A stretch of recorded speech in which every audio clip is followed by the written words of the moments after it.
Let's start with the root view instance. Here we're defining our application, and within it, we're using the provide function. The provide function returns an object containing our theme data, in this case, a color of blue and a font of Arial.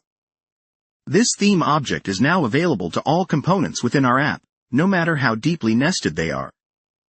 Next, we have a child component that wants to use the theme data provided by its ancestor.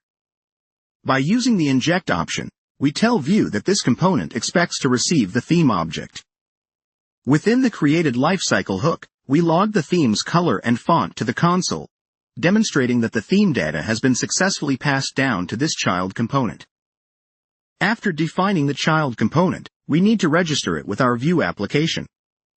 We do this by calling app component and giving it a name, in this case, child component, and passing the component's definition.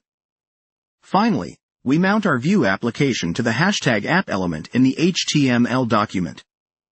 When the app is loaded in a browser, you should see the console logs from the child component, confirming that the theme data is being injected correctly.